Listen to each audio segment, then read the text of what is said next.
One day the disciples come to Jesus and they ask him, who will be the greatest in the kingdom of heaven? And you know that they're all sitting there looking around each other and kind of hoping it's going to be them, you know, that I'm going to be the greatest in the kingdom of heaven kind of question.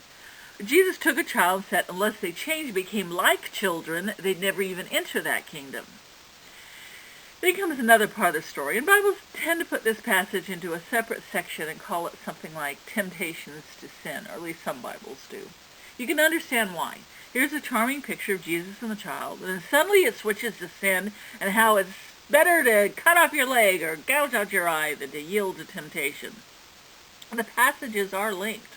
Jesus is referring to the child when he says that anyone should cause one of these little ones to lose faith in me, it would be better for that person to have a large millstone tied around his neck and be drowned in the deep sea. Now, the first story is often taken as charming. There's a reason that politicians, for example, kiss babies. We like it when we see someone who's busy and important who also cares about children. And Jesus was all of that, the most important person in the world, and here he's taking time to be with a child. He even lifts up child as a spiritual prototype. It's hard to resist liking a story such as that, even if we puzzle sometimes over what exactly he meant by it.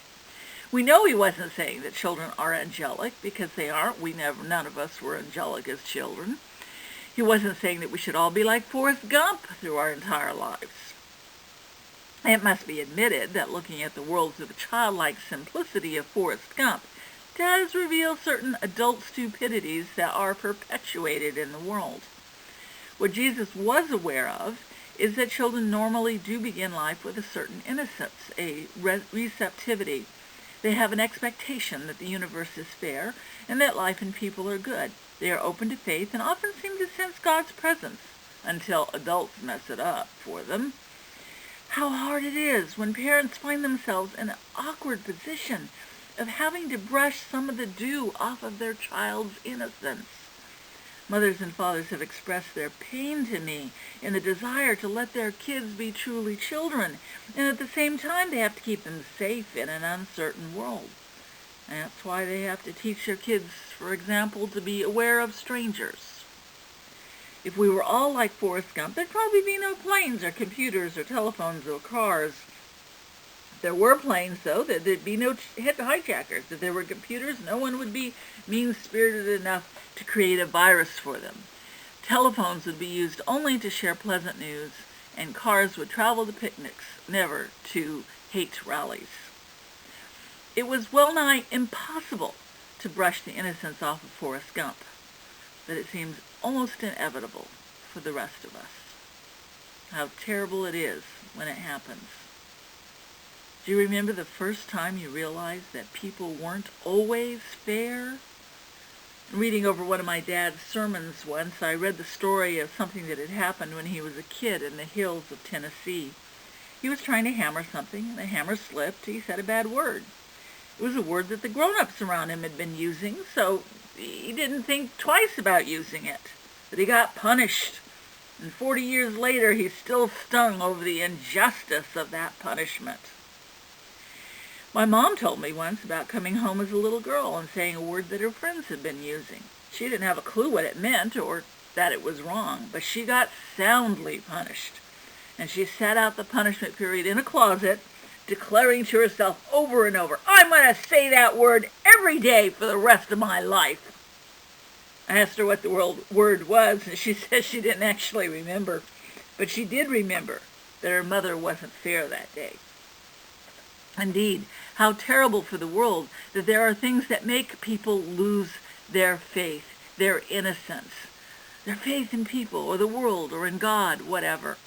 It may be inevitable that it will happen, at least to some extent, usually not in one fell swoop, but in all the little events that chip it all away.